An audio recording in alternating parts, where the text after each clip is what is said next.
Welcome to the News Channel 8 PewterReport.com fantasy football forecast here. Dan Lucas and Andrew Scavelli from PewterReport.com welcoming you to championship weekend. It is championship games for those of you still alive, by the way. So if they're watching this, Andrew, fantasy football owners, congratulations, and you know what you're doing. We'll see if we can maybe throw out a couple of tips for the weekend. Maybe you're in a tough championship game, but as always, Andrew, let's start off with the Tampa Bay Buccaneers, a fantasy interest all year long.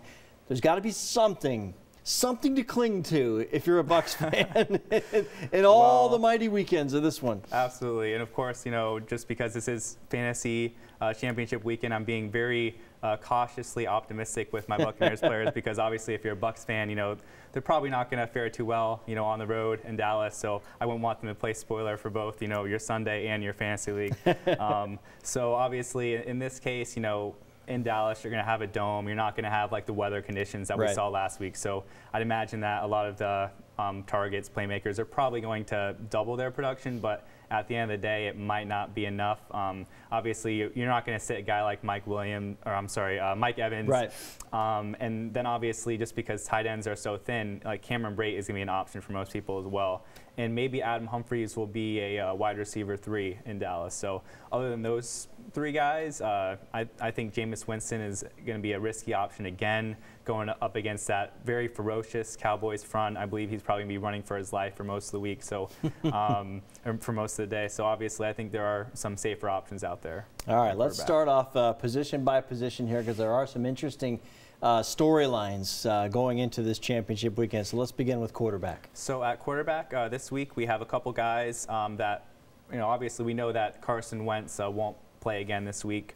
But Aaron Rodgers is questionable with a groin injury. We're not too sure if they're going to shut him down yet or if he'll continue to fight to play. But a couple guys, just in case one of those players can't go. Obviously, Baker Mayfield, the rookie for the Browns, is going to be a really interesting option to me this week, only because he goes up against the Bengals defense, who allow the most fantasy points to quarterbacks. So that's an interesting option there. And if you want another one, you know, you could go with another rookie quarterback we talked about last week. He really came through for me, but Josh Allen of the Bills, 4th straight solid fantasy productive day. And this week he goes up against the Patriots, and I mean, their defense isn't the greatest, so I could see him continuing that production. Interesting. All right. Running back, always an interesting situation at running back. What do you have for us? Yeah, so at running back, we have a laundry list of injuries. It looks like Melvin Gordon, Aaron Jones, James Conner, Spencer Ware, Leonard Fournette, Todd Gurley, all questionable this week. However, the one that's most unlikely to go at this point is probably Aaron Jones with that sprained MCL. In that case, his backfield mate, Jamal Williams, I'm expecting another big day out of him. Obviously, the Packers, once they traded away Ty Montgomery in the middle of the season, they kind of went away from that running back committee approach that we talked about earlier this year. So I think certainly Jamal Williams is going to receive 90% of the snaps against the Jets, and he's probably like my must-add running back option. And then, of course, if you were a Frank Gore owner, it looks like he's going to be shut down for the year with an ankle injury. So if you happen to need a guy to fill in for him, I really like their rookie, Kalen Ballage of the Dolphins. Had 12 carries for 123 yards and a touchdown in his absence last week. So with Kenyon Drake kind of a little banged up as well, he could potentially be the guy for the Dolphins this week. So just a couple kind of things to watch out for at running back. How about wide receiver? Also options there. Absolutely. So it looks like, I mean, we saw on Thursday night, unfortunately, this hurt a lot of people. Keenan Allen going down with an injury. And then Tyler Boyd this week is also questionable with an injury.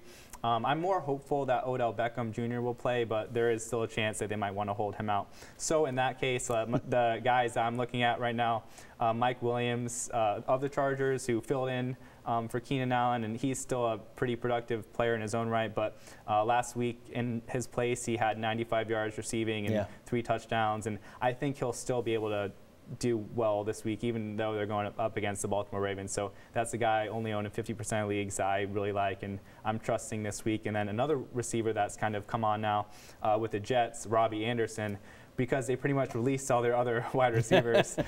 He's really getting all the work, and I think over the last couple weeks he's had at least 70 yards receiving and a touchdown.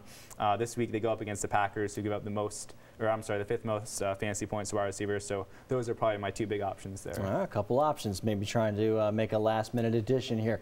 All right, tight end, real quick. What do you have? So at tight end, the only guy that it looks like he's probably not going to play is going to be Jordan Reed. But then again, if he does play with Josh Johnson, he's probably going to put up his usual 3 or 4 points.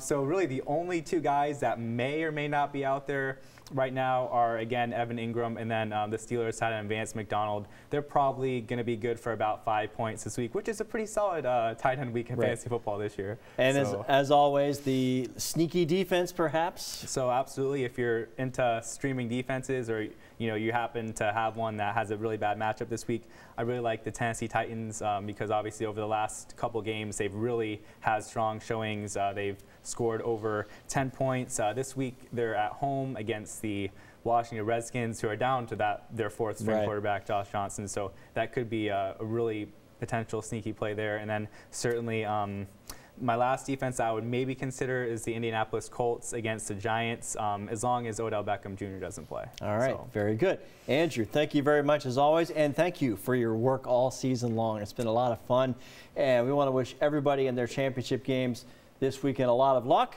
Have a great holiday season as well, and thank you for watching the Fantasy Football Forecast all year long.